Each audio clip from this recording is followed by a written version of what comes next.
महाराष्ट्राच्या जनतेला ते सगळं उघड्या डोळ्याने पाहिजे. यात कोण सांगेल? शिल्पकार पुणे आपटे म्हणून आहे, ज्याला अनुभवच नव्हता, जो लहान लहान मूर्त्या बनवायच्या आणि त्याला शिवाजी राजांची परिजंग मूर्ती बनवण्याचं कॉन्ट्रॅक्ट कसं आणि कोणी दिलं? आरोपी हा आपटे असला तरी मुख्य आरोपी आपटेला काम देणारा सूत्रधार तो ठाण्यात. आपट्यांना सुपारी कोणी दिली? ही सुपारी आहे. आपट्यांना सुपारी देणारा मुख्य सूत्रधार हा मुख्य गुन्हा आणि तो ठाण्यात. त्याशिवाय इतक्या अनअनुभवी माणसाला सिंधुदुर्ग किल्ल्यावरच्या ऐतिहासिक पुतळ्याचं काम कोणी देऊ शकत नाही.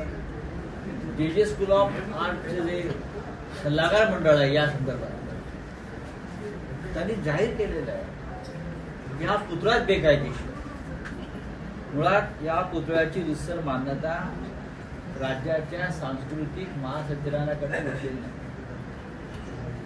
डायरेक्टर ऑफ कल्चर जे आहे जे स्कूल ऑफ आर्ट त्यांच्याकडून रितसर परवानगी आणि मान्यता घ्यावी लागते की हा पुतळा या पद्धतीनं बनवला जातो, या पद्धतीनं त्याचं कास्टिंग होत आहे, या पद्धतीचं मटेरियल वापरलं जात आहे, पुतळ्याचा चेहरा त्याचं साधर्म्य या संदर्भात सुद्धा एक परवानगी घ्यावी लागते. शिवाजी महाराज आहे, ते डॉक्टर बाबासाहेब आंबेडकर आहेत, त्या संदर्भातलं कोणतंही काम केलेलं नसताना हा पुतळा.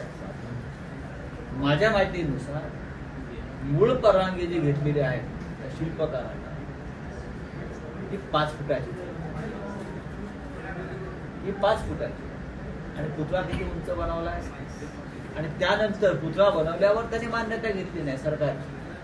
त्याच्यामुळे ह्याच्यात बरेच गुन्हेगार सामील आहेत आणि या गुन्हेगारांना कोणीतरी मोठा वरदहस्त असल्याशिवाय हे होऊ शकत नाही. आणि मी वारंवार म्हणतो ठाणे कनेक्शन या शिल्पकाराला काम कोणी दिलं, कोणाच्या शिफारशीने दिले, आपटे असताना उपटले कसे, त्याचा शोध अधिक. अजूनही फक्त मगाशी मला आमदार वैभव नाईक सांगत होते, अजूनही फक्त FIR दाखल झाले, रितसर गुन्हे नोंदवायचे, कोणाला अटक झालेली नाही, कारवाई नाही, कोट्यावधीचा व्यवहार आहे. त्यात आता ED नाही, CBI नाही, लष्कराची इंटेलिजन्स नाही, कोणी केलंय सगळे. अशा प्रकारे समुद्रमार्गे एखादा अतिरेकी घुसेल, यांना कळणार सुद्धा नाही, घुसवली राज्यातलं सरकार काही करू शकतं. त्या माहितीनुसार गुन्हे दाखल केल्यावर संबंधितांना जामीन सुद्धा तात्काळ मिळावे यासाठी ठाण्यातून पुन्हा सूत्र पोलीस अधीक्षक जिल्हाधिकारी यांना ठाण्यातून फोन आले की ठाण्यातून वकील पाठवतोय, जामिनासाठी तुम्ही व्यवस्था करा. असे ठाण्यातून आलेले फोन आहेत, ते रेकॉर्डवर द्या. कोल्हापुरातून एकाला ताब्यात घेण्यात आलेला आहे. राऊतसाहेब, कोल्हापुरातून एकाला देखील इतकं सगळं घडलं, साधारण 2 ते 4 दिवस हे घडतं आहे. आता शिवसेना युनिटीची या सगळ्या प्रकरणावर भूमिका काय, पुढे काय? घडलेला आहे, पुतळा तर कोसळलेला आहे, राज्य सरकार त्यांच्या बैठका करते. त्यांनी पुन्हा शिवाजी महाराजांच्या पुतळ्याला हात लावू नये. महाविकास आघाडीचं सरकार पुढल्या 2.5 महिन्यात स्थापन होईल, त्यानंतर आम्ही हा पुतळा उभा करू. तुमचे पापी हात या शिवाजी महाराजांना लागता कामा नये.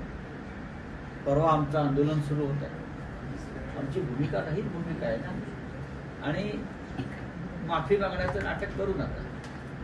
तुम्हाला माफीच मागायची असेल तर महाराष्ट्राच्या जनतेची माफी यासाठी मागा की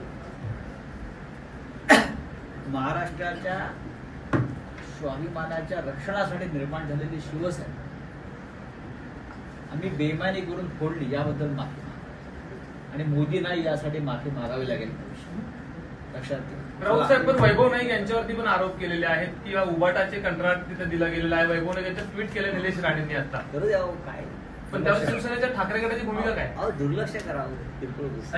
पण साहेब फार गांभीर्याने घ्यायच्या गोष्टी नसतात काही.